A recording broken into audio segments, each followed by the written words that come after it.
오늘의 제목은 하나님의 방법대로 예배해요 라는 제목이에요.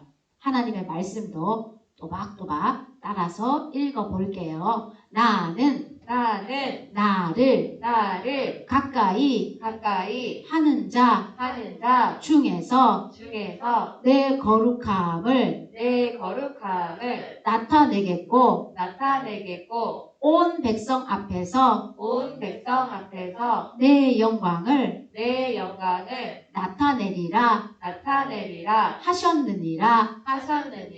레위기 10장 3절 말씀. 아멘. 네, 우리 엄마 아빠들 말씀 한번 들도록 하겠습니다. 오늘은 이 좋은 날에 투라는 제목으로 말씀을 전해드리겠습니다. 오늘 본문 말씀이 레위기 말씀인데요. 성경을 처음 통독하려고 할 때 첫 번째로 만나는 위기가 내 위기라고 합니다. 아, 나에게 위기가 왔구나, 이런 뜻이라고 합니다. 그리고 레위기 설교를 하면 교인들이 떨어진다는 말도 있다고 합니다. 그러나 여러분, 레위기의 제사법과 성결법은 예수 그리스도의 십자가의 대속의 은혜의 깊이와 넓이를 알게 해주는 아주 중요한 책입니다. 여러분, 매일 죽어가는 짐승의 피의 제사를 보면서 우리는 예배에 대해서 어떤 메시지를 들어야 할까요? 오늘 레위기 10장의 본문도 하나님께서 중요한 예배에 대한 아주 중요한 메시지를 전하고 있습니다.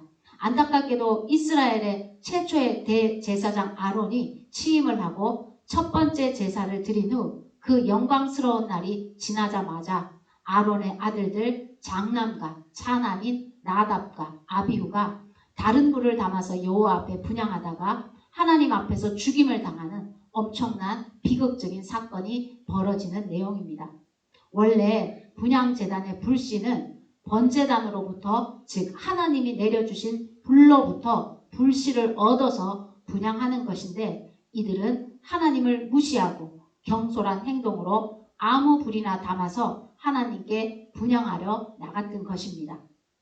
그런데 이 본문을 아버지의 입장에서 보면 하루아침에 장남과 차남 두 아들을 동시에 잃은 아버지의 심정은 어떠했을까요? 우리는 이런 죽음 앞에 우리는 수많은 의문의 질문을 하게 될 것입니다. 아니, 왜 대제사장의 아들들이 이런 질문들을 여러 가지로 하게 될 것입니다. 그러나 그런 질문들은 하나님 앞에서는 아무 소용이 없습니다.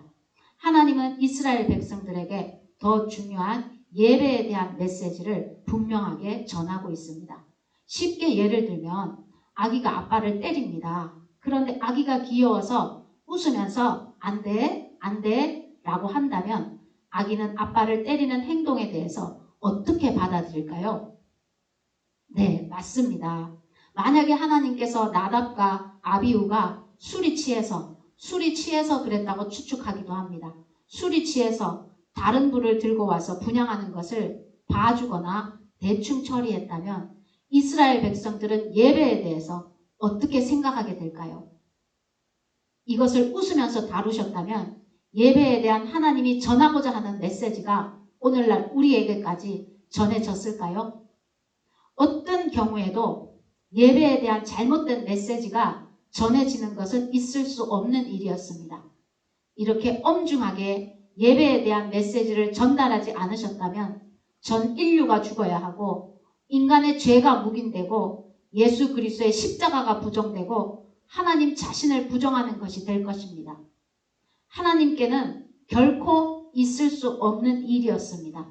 그래서 하나님께서는 예배는 그 사람이 제사장이든 장남이든 제사장 된 지가 얼마 안 되었던 말든 그 어떤 조건에도 상관없이 그 사람의 마음의 중심을 보시며 우리 존재 전부가 하나님께 드려지는 것이 예배라는 것을 전하셔야 했다라는 겁니다.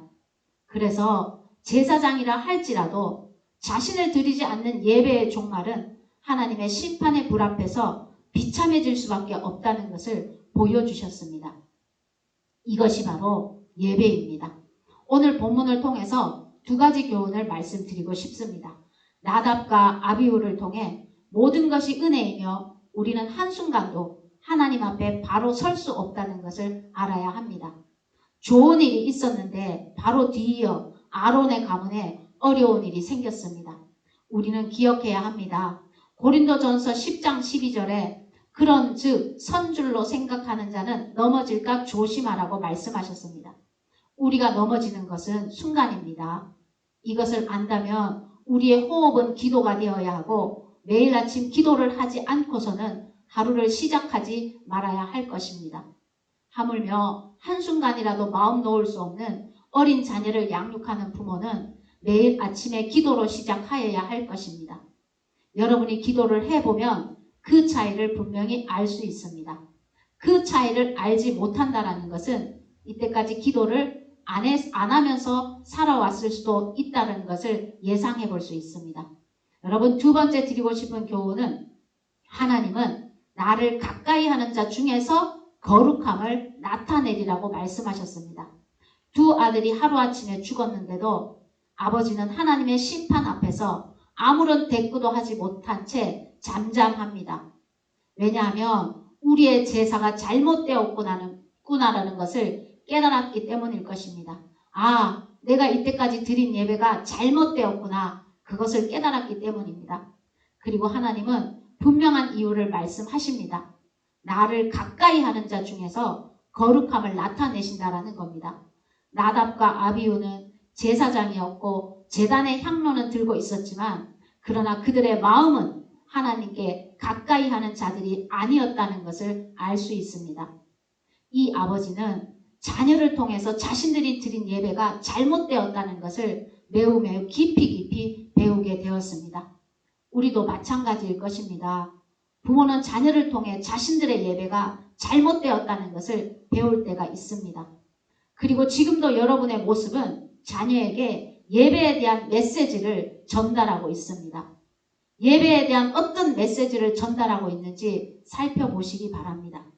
바른 예배, 바른 섬김에 대한 메시지를 하나님을 사랑하는 마음으로 전하고 있을까라는 겁니다.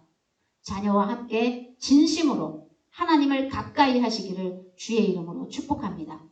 하나님은 보이지 않고 만질 수도 없고 들을 수도 없지만 하나님은 하나님께서 택하신 백성들을 통해서 하나님을 보여주시고 만질 수 있게 하시고 그분의 말씀을 들려주신다고 하셨습니다.